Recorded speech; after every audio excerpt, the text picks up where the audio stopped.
베드로전서를 1절에서 1절까지 하겠는데 12절까지 하겠는데 이게 먼저 1절에서 5절까지 같이 읽어보겠습니다. 시작.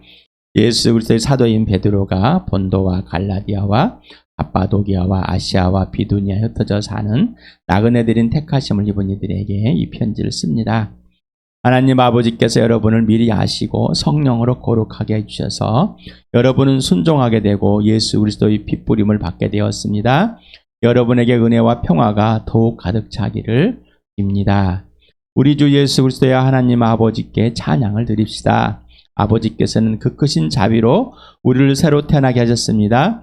그리하여 그는 죽은 사람들 가운데서 예수 그리스도가 부활하심으로 말미암아 우리로 하여금 산 소망을 갖게 해주셨으며 썩지 않고 더러워지지 않고 낡아 없어지지 않는 유산을 물려받게 하셨습니다. 이 유산은 여러분을 위하여 하늘에 간직되어 있습니다.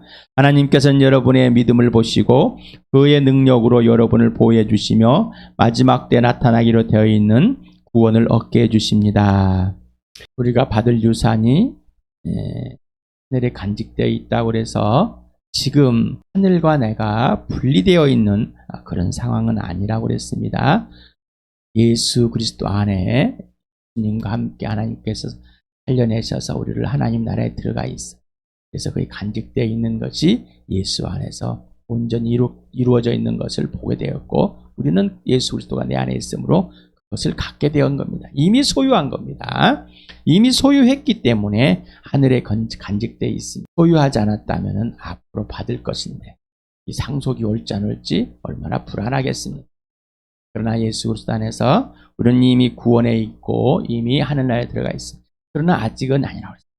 땅에 사는 동안 예수님이 하늘 보좌 버리고 이 땅에 오셔서 지금까지 다시 하늘로 올라가신 것 우리가 잠깐 있는 것. 그래서 우리가 어디서 왔다가 땅에서 왔다 하늘로 올라가는.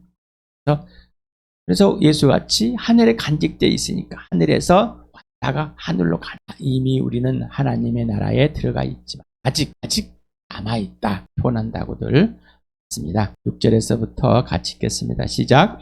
그러므로 여러분이 지금 잠시 동안 여러 가지 시련 속에서 어쩔 수 없이 슬픔을 당하게 되었다 하더라도 기뻐하십시오. 하나님께서는 여러분의 믿음을 단련하셔서 불로 단련하지만 결국 없어지고 많은 금보다 더 귀한 것이 되게 하시며 예수 그리스도께서 나타나실 때 여러분에게 칭찬과 영광과 존귀를 얻게 해주십니다. 여러분은 그리스도를 본 일이 없으면서도 사랑하며 지금 그를 보지 못하면서도 믿으며 말로 다 표현할 수 없는 즐거움과 영광을 누리면서 기뻐하고 있습니다.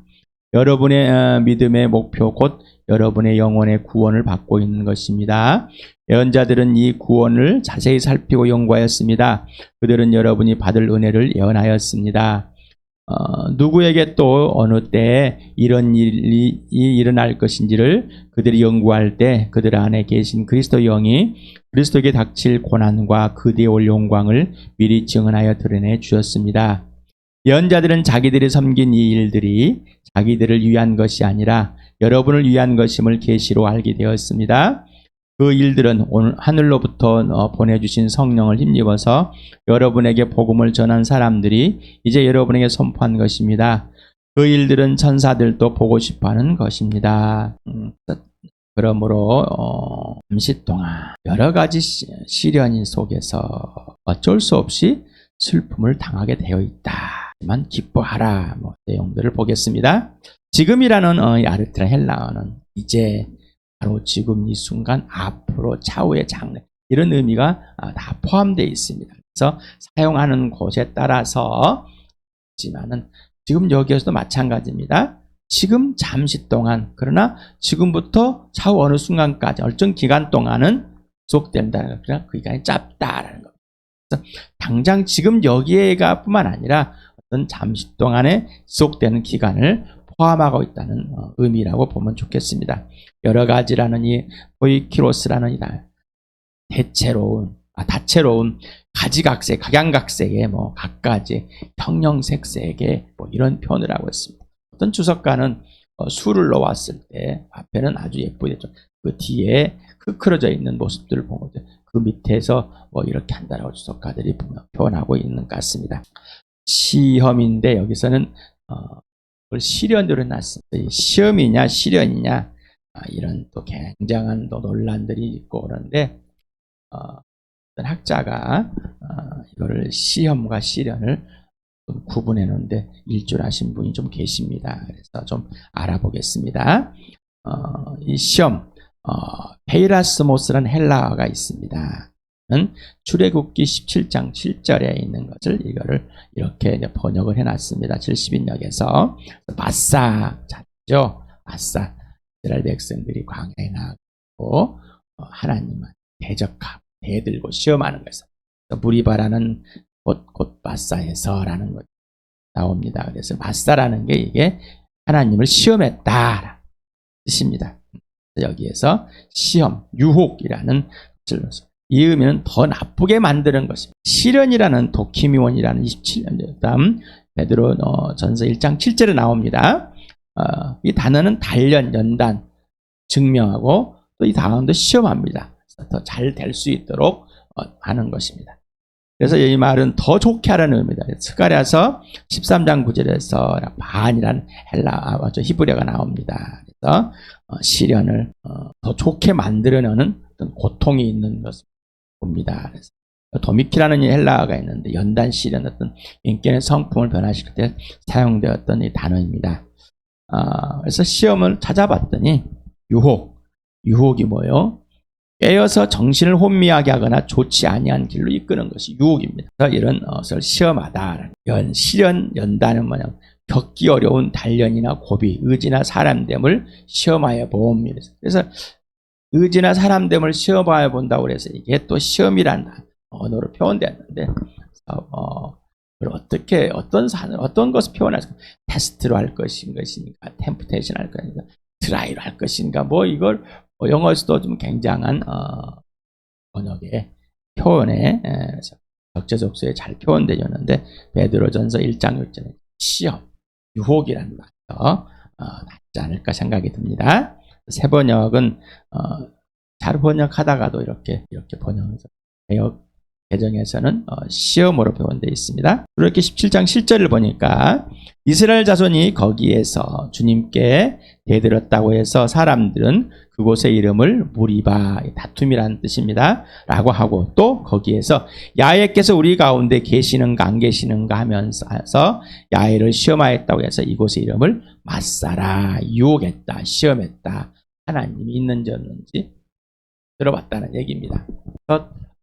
이것은 좋지 않는 상황을 말하는 것이죠. 스가랴 13장 9절은 그 3분의 1은 내가 불 속에 집어넣어서 은을 단련하지 단련하고 여기는 재련하다라는 짜라프라는 이 단어가 있습니다. 금을 시험하듯 시험하겠다. 그래서 실현하겠다. 금을 잘 담그듯이 재련하고 그 다음에 단련하듯이 하겠다라고 하는데는 세 번째 시험하듯이 시험하겠다 이렇게 표현해서 우리가 좀 한글의 단어에 대해서 굉장히 좀 혼란스러워 드리는 것 같습니다. 금을 실현하듯이, 금을 재련하듯이, 단련하듯이 단련하겠다 표현. 그들은 내 이름을 부르고 나는 그들에게 응답할 것이다. 나는 그들을 내 백성이라고 부르고 그들은 나 주를 우리 하나님이라고 부를 것이다.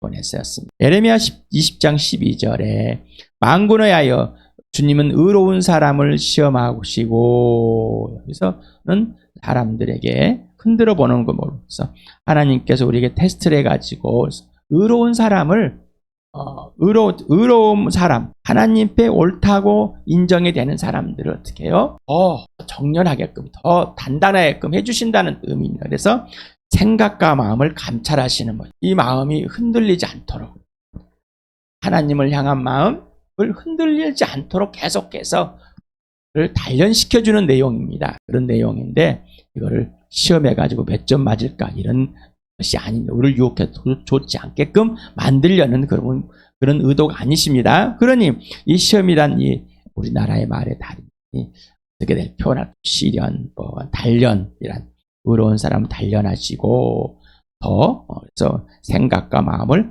감찰하십니다. 하면 더 좋잖아. 내 억울한 사정을 주님께 아뢰었으니 주님께서 그들에게 내 원수를 갚아주십니다. 내가 그것을 보기를 원합니다. 자, 뭔가 어려운 상황에 처해 있습니다. 지금 그때 에레미야가 내 마음을 좀 흔들어 보셔서 하나님 앞에 더 단련되어서 정직하고 내 마음을 감찰하시고 내 마음을 생각을 다 밝혀내셔가지고 저를 좀 뭐라고 하나님을 향해 더 무릎을 꿇게 해주십시오. 그러면서 하나님 아버지께 솔직한 자기의 표현들을 할 수 있는 사람, 하나님 앞에 벌거숭이로 있는 사람, 에레미야의 그런 모습을 보여준 것 같습니다. 슬프다라는 능동틀에서 든 고통과 스스로 내가 일으키는 대상, 내가 주체가 되고 수동태였을 때 내가 그걸 당하는 사람의 의미를 갖고 있답니다. 그래서 근심하다, 비탄에 빠지다, 잠기다 이런 내용을 갖고 있는 리페어라는 단어인데 여기에는 단순 과거, 제일 부정과거, 분사, 수동태로 써 있어서 과거의 슬픔을 이미 경험했습니다. 어떤 슬픔이 있는지 우리는 알고 있죠. 어떻게 슬픔인지, 어떤 근심이 있는 것인지, 그거를 지금도 여전히 알고 있는 것. 왜? 그것이 어떤 것인지를 경험했기 때문에 그걸 이야기하고 있는 내용 같습니다. 그래서 이렇게 부정과거, 제일 수동태, 그래서 분사 수동태를 썼다고 합니다. 하여간에 근심이라는 이 단어를 보면은 해결되지 않은 일 때문에 속을 태우거나 우울해하는 것이다. 슬픔이라는 이 단어는 슬픈 마음이나 느낌을 말하는 걱정, 안심이 되지 않아 속을 태움으로 해서 우리는 슬프다 할 때 근심하면 슬프진 않아요. 나 근심은 되는데 난 슬프진 않아요 하는 사람이 있습니다. 어떤 것이 해결되지 않아서 발생. 그것도 우울한 상태입니다. 우울한 상황, 애로운 상황이죠. 하나님과 관계가 없는 상황. 이 사람은 슬픈 사람입니다. 그래서 우리는 찬성 가운데 슬픈 마음 있는 사람, 근심, 걱정, 외로운 사람, 마음에 지금 뭔가 불안하고 해결되지 않는 것 때문에, 외적인 환경 때문에 굉장히 지금 슬퍼 있는 사람을 말하는 마음의 상황. 또한 죄를 범죄함으로 또 슬퍼한 사람. 근심과 걱정은 슬프다. 슬픈 사람은 근심과 걱정이 있는 것이다. 이렇게 잘 표현하시길 바랍니다. 잘 또 인지하시길 바랍니다. 근심해요? 왜 걱정 많아요? 근심은 한데 슬프진 않아요. 하나님께서는 배우도 생각 밝히셔서 우리를 알려주지만 우리는 스스로가 또 재단을 하고 분리를 해놓은 것 같습니다. 근심하는 사람은 슬픈 사람이다. 슬픈 사람은 근심하고 걱정하고 있는 사람이다. 기뻐하다. 기뻐하다. 아갈리아어나 헬라어 단어인데 율법 현재 중간틀에 쓰여 있어서 하나님과의 전인격인 관계할 질서 곧 사기만의 지금 여기에서 기뻐하는 것이다 라는 겁니다. 내 스스로 기쁨을 발동해내는 것이 아니라 예수 그리스도의 기쁨이 내 안에서 이루어지는 것. 그래서 그 기쁨을 예수 그리스도의 부활로 증거된 산소망의 능력에 믿음을 무너뜨리려 하는 유혹은 또 시험은 믿는 자에게 반드시 있어야만 하는 것이다. 그 슬픔, 근심, 걱정이 당연하게 발생하지만 이 땅에서는 근심, 슬픔이 발생한다고요? 안 발생한다고? 발생한다고요. 안 발생하는 것이 이상한 거예요. 그것이 발생하고 느껴지는 것은 당연한 것입니다. 우리가 그러한 슬픔과 애로움과 근심, 걱정을 느끼는 것은 당연한 겁니다. 나는 그거 안 느껴. 그 사람 이상한 사람입니다. 자, 거기에 머물러 있는 것이 아니야. 거기에 거주하는 것이 아니야. 그런 걸 느끼지만은 예수 그리스도 안에서 느끼는. 여러분에게 넘어질 때 누구 품에서 넘어지라고 그랬어요? 예수님 품에서. 넘어질 때 팍 넘어지라고 그랬어요. 그래야 넘어진 걸 알죠. 예수님 품에서. 그래서 이제 예수님 품에서 느꼈지만은 이제 예수 그리스도 안에 들어가는 것이죠. 그래서 이 모든 것을 다 갖고 다 하려는 거예요. 너무 아파요. 에레미야가 너무 아파요. 힘들어요. 원수들이 나를 너무 괴롭혀요. 복음을 전하는데, 하나님을 소개하는데, 하나님의 일을 말하는데 나를 괴롭힙니다. 원수들을 좀 물리쳐 주십시오. 하나님께서 갚아주십시오. 나는 약해서 어떻게 할 수도 없습니다. 라는 솔직히 해야 된다. 나는 아픕니다. 슬픕니다. 외롭습니다. 근심이 걱정이 됩니다. 자식을 보니까 걱정이 되는데요. 내 자신의 몸을 보니까 걱정이 되고 괜히 어떻게 될까요? 의심이 됩니다.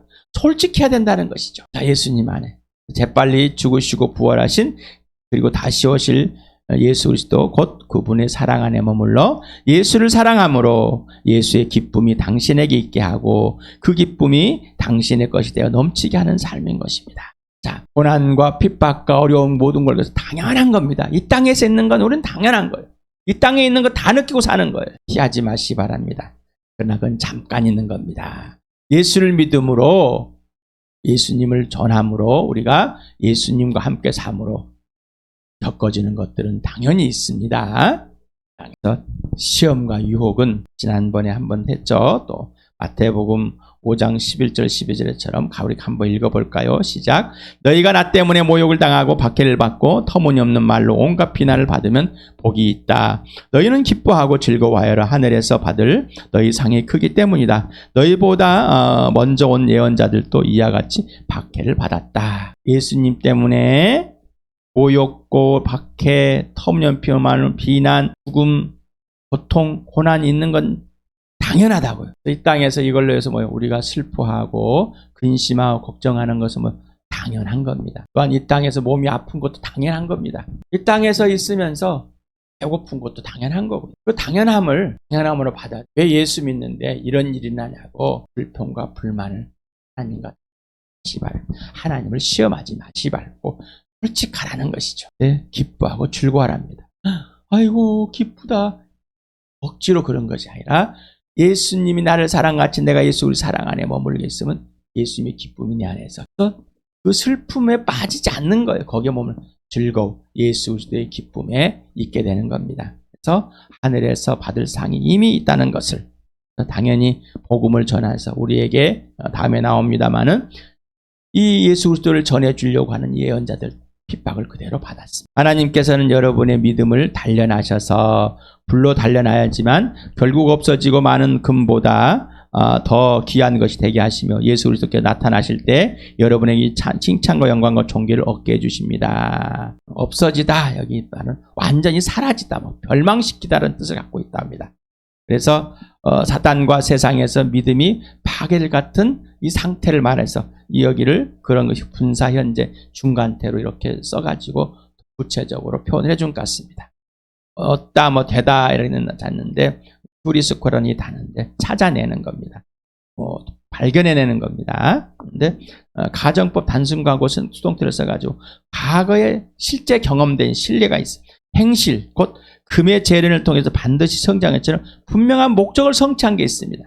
그래서 어떤 목적을 성취하기 위해서 지금 없어질 것 같은 어떤 어려운 상황들, 이러면 안 될 것 같은 이런, 그렇지만은 그것은 오히려 목적을 성취하기 위해서 그 과정이 꼭 필요한 것이다 라는 것입니다. 더 귀한 것이라는 폴리티모스라는 단어가 사용되었는데 대단히 가치 있는 더 가치가 그래서 실제 경험적으로 현재의 가치를 알고 있습니다. 그 가치가 그래서 이 가치를 미래의 가치에 더 빛나게 만들어주기 위해서 어떤 과정, 단련의 과정이 필요하다라는 것입니다. 네, 그 가치가 있기 때문에. 그래서 마귀의 세상은 믿는 자들을 유혹하고 시험하여 믿음을 잃게 하려고 핍박과 고문과 욕설과 비방과 죽임을 등 여러 가지로 괴롭혀서 근심과 슬픔에 빠지게 하려 합니다. 하지만 하나님께서는 오히려 곧 멸망되어 없어져 버릴 것 같은 영광과 능력의 믿음을 더 잘하고 빛나게 해주신다는 것. 예를 들어서 불로 금을 재련할 때처럼 오히려 불순물과 함께 녹여 금이 없어지는 것처럼 보이지만 오히려 금만 녹여내어 더 빛나게 하듯이 믿는 자는 곧 근심 있는 자 합쳐져 있다는 거죠. 불순물과 섞인 같은 보이지만은 더 단련하는 시기로 삼아 더욱 빛나게 해주십니다. 마지막 날에 영광 예수 그리스도가 나타나실 때 칭찬과 영광과 존귀를 받게 해주시는 이유가 되게 만들어준다. 그러니까 내 몸이 아프다 불평 불만이 아니라 나는 내 기대치만큼 안 되었다. 나는 내 과거를 이렇게 살아왔다. 나는 현재 불만과 불평이 너무 많다. 불만족스럽다. 나는 예수님을 믿고 따라가더니 나는 또 어려움과 시련이 앞에 있구나. 가난할 수밖에 되어버렸다. 자, 이런 것을 가 있었을 때 슬픔에 빠지지 마시라는 것입니다. 자, 하나님께서는 오히려 이런 것을 뭐라고요? 세상에서 유혹이 되고 나를 더 나쁘게 만들려고 하는 이런 것들 하나님께서는 단련의 도구로 쓰신다는, 재련의 도구로 쓰신다는 겁니다. 그래서 잘못하면 우리는 잘못 배워가지고 하나님께서 나를 이렇게 시험에 빠져 이렇게 해서 또 단련시키려고 하지 생각하지 마시기 바랍니다. 스스로 정의 내리지 마시기 바랍니다. 예수님과 관계 속에서, 질서 속에서, 사귐 속에서 그것을 알아가야 되겠다. 예수님을 따라가야 돼. 근데 자기 스스로 정의라는 주일에 교리, 부활이 교리인가 실제인가. 교리는 다 알고 있습니다. 그런데 실제가 되지 않아. 내 몸이 아픕니다. 하나님께 도구로. 근데 처음에는 그랬다가 더 아픔이 지속되어 있고 이것이 시간이 길어지면 어떻게 불평과 불만이 나 원망이 될 수밖에. 왜 그럴까요? 예수님과의 관계와 질서, 예수님 사귐 안에서 예수님이 그 과정에서 더 빛나게 해주는 걸 경험하지 못하기 때문인 거예요. 바울도 아픈 것이 어떻게 해요? 3번이나. 그런데 네 은혜가 네가 족하다. 아픔과 고통과 이것이 핍박이 오히려 이제는 은혜가 된 걸 알게 돼요. 오히려 그 약함이 있을 때 예수님의 강함을 보게 되는 겁니다. 그리스도를 본 일도 없으면 사랑하고 보지도 못하는 믿고 있고 지금도 즐거움 영광을 누리면서 기뻐하고 있다. 자, 이 복음을 들은 여러분들 보지도 못했습니다. 스치도 않았어. 눈에 어떤 이게 한번 스쳐보지도 않은 예수를 사랑하고 있다는 것입니다. 언제? 예수 믿을 때부터 지금까지. 그래서 무조건 변함없이 끝없이 예수를 사랑하고 있는 상태를 말하고 있습니다. 그리고 자, 이제는 어떤 눈으로 확인되지도 못했습니다. 그런데 뭐예요? 지금 믿고 있습니다. 자, 우리는 보지도 않는데 믿고 있습니다. 예수를 믿는 분들 계속해서 예수님을 신뢰하고 있는 거예요. 여러분은 어떻습니까? 자, 여러분 그래서 좀 베드로가 지금 튀르키예 지역에 있는 곳에 편지를 보내면서 여러분은 지금까지 이렇게 왔어. 근데 앞으로 지금 일어날 일이 있을 거야. 정말로 그때 지금처럼 이러고 우리 즐거워하자는 거예요. 지금처럼 지금 편안할 때나 그런 것이 올 때나 동일하게 하자. 대신에 항상 준비하자. 항상 준비하고 우리가 이미 경험되어진 것들 있잖아. 슬픔의 경험. 그것들은 항상 지금도 똑같은 것이지 똑같이 예수 그리스도 안에서 항상 기뻐하고 즐거웠게 만들어진 것처럼 앞으로도 예수 그리스도 안에서 즐거움과 기쁨을 이루지 말자. 춤을 춰보자. 주저앉지 말자는 얘기입니다. 당신은 예수 그리스도를 과거에 스치지 않았고 눈으로 확인하지도 않았지만 복음을 전해 듣고 믿을 때부터 지금까지 개인적이고 실제적으로 예수 그리스도를 믿어왔고 사랑해왔으며 지금 여기에서도 믿고 사랑과 곧 관계 질서가 온전함으로 항상 기뻐하고 춤추하고 있는 상태로만 되어 있습니다. 질문하겠습니다. 당신은 오직 예수로만 행복한가? 당신은 오직 믿은 후 개인적이고 실제적이고 지속적으로 신뢰와 사랑과 순종의 관계와 질서를 이루고 있는가? 당신은 오직 예수 자체만을 기뻐하는가? 여러분 어떻습니까? 어떻습니까? 지금 이 상황에서 이 상태로만 되어 있으니까 지금 예수만 전부가 되십니까? 예수를 믿는 것은 이겁니다. 믿음의 목표는 곧 영혼 구원이 맞습니다. 목표는 끝은 우리가 영원히 구원될. 그래서 베드로전서 2장 빌립보서 2장 12절에 예수 그리스도를 믿은 그 자체로 구원에 이리까지 순종하라는 바울이 있을 때는 없을 때나 하나님께서 그걸 기뻐하는 염원으로 주셔서 항상 우리와 활동하면서 그것을 계속해서 실천하게 해주신다는 것입니다. 데살로니가후서 2장 13절에 주님의 사랑을 받는 형제자매 여러분, 우리는 여러분의 일로 언제나 하나님께 감사하지 않을 수 없습니다. 하나님께는 여러분을 성령으로 거룩하게 하시고 진리를 믿게 하여 구원에 이르게 하시려고 처음부터 여러분을 택하여 주셨기 때문입니다. 우리가 궁극적인 목표는 천국에 들어가는 거 맞는 거죠. 그런데 아까 이미 천국에 들어와 있기 때문에 들어가는 것이죠. 예언자들이 이제 이렇게 우리의 구원을 위해서 살폈습니다. 예언자라는 걸 잘 알고 있죠. 영어 프로핏이라는, 그래서 헬라어 프로페테스라는 이 단어입니다. 여기에서 프로핏이 유래됐다고 합니다. 그래서 미리 말하거나 공적으로 말하는 사람으로서 하나님 생각과 계획과 일들을 전달해주는 자입니다. 그래서 예수님은 예언자입니다. 그래서 아버지를 그대로 전달해 주셨습니다. 여기서 구원이라는 소테리아라는 단어가 있는데 salvation, 그래서 건짐, 구출, 영적인 것이나 물질적 시대 육정적 구원에도 모두 사용되는 단어입니다. 연구하다, 아주 샅샅이 찾는 겁니다. 수색하는 것. 그 다음에 또 살피다, 철저하게 부지런히 탐구하는 것입니다. 여기에서만 사용된 단어입니다. 은혜라는 것은 뭐죠? 받을 자격이 없는 자에게 가장 값비싼 선물을 아무 조건 없이 거저주시는 선물을 은혜라고 그랬습니다. 바로 은혜는 누구라고요? 예수 그리스도. 그래서 여러분 그 은혜를 받았습니까? 뭔가 좀 기분이 좋고 뭐 이런 게 말고 예수 그리스도를 통째를 계속해서 받고 있는 겁니다. 그래서 언제 일어날 것인지 이런 것을 또 알려줍니다. 그래서 예언자들 연구에서 선행 조건은 뭐예요? 예수 그리스도 영이 그들 안에 살아계시는지. 성령 스승 곧 오직 성령만 되시는 이게 선지 조건입니다. 그래서 우리에게 동일한 겁니다. 성령이 항상 우리를 예수를 믿게 거듭나 성령이 스승이 돼서 성령이 예수 가르쳐줄 때 그 영이 예수를 머물게 됩니다. 성령으로 말미암아 저는 아무것도 할 수 없습니다. 자, 어느 때 누구의 어떤 일어날 것인지 누가 언제 그래서 이 모든 것을 이 하나님의 계획에 따라 계시에 따라서 연구하고 살펴서 우리에게 알려준 겁니다. 그래서 그리스도의 닥칠 고난과 그대의 올 영광을 미리 증언해줘요.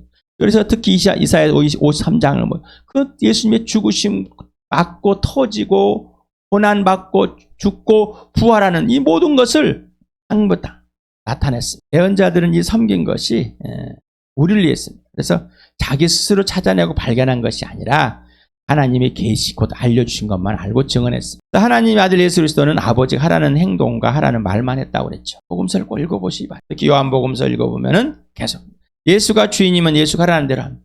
우리 요한복음 마태복음 7장 22절까지 계속해서 했습니다. 자, 여러분은 어떻습니까?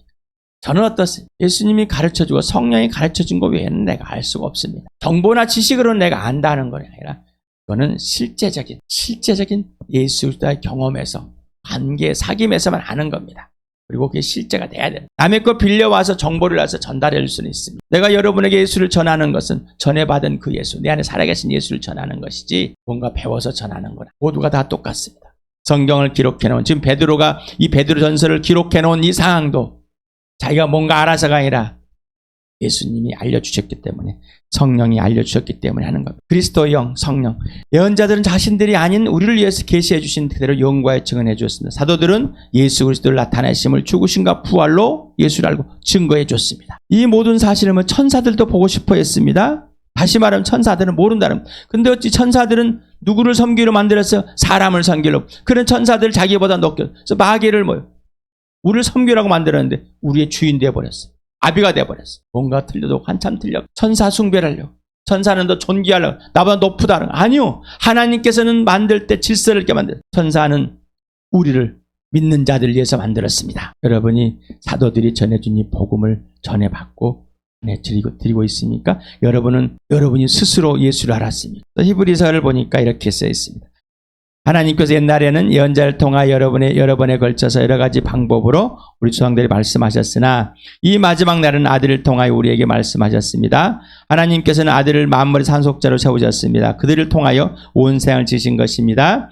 그는 하나님의 영광의 광채시오 하나님의 본체대로의 모습이십니다. 그는 자기의 능력이 있는 말씀으로 만물을 보존하신 분이십니다.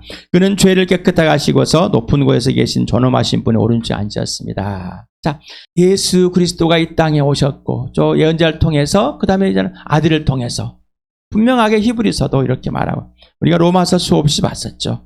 자, 바울은 이렇게 몇 문장으로 이렇게 정의를 해놨습니다. 같이 읽어봅시다. 시작. 이 복음은 하나님께서 예언자를 통하여 성경에 미리 약속하신 것으로 그의 아들을 두고 하신 말씀입니다. 이 아들은 육신으로는 다윗의 후손으로 태어나셨으며 성령으로는 죽은 사람들 가운데 부활하심으로 나타나신 권능으로 하나님의 아들로 확정되신 분입니다. 그는 곧 우리 주 예수 그리스도이십니다. 우리는 그를 통하여 은혜를 입어 사도의 직분을 받았습니다. 그것은 우리가 그 이름을 전하여 모든 민족이 믿고 순종하게 하려는 것입니다.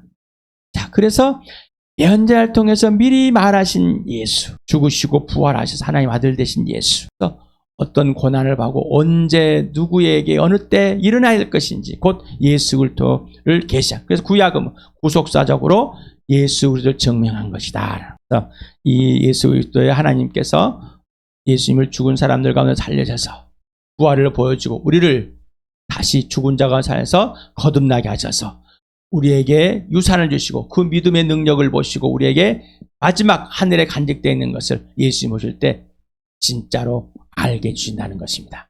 그리고 지금도 그것을 예수 알고 있다는 것입니다. 알고 있는 것을 알게 하시고, 그래서 예수 나타날 때 우리가 예수님께 칭찬과 영광과 존귀를 받게 하시라는 것입니다. 이 모든 것은 예언을 통해서 예수를 통해 예수를 알려줬고, 그 예수님이 죽으시고 부활함을 보여줘서 우리에게 기쁨이 된 그 사실들을 알려줬습니다. 그래서 바울이 전해받은 것을 전해요.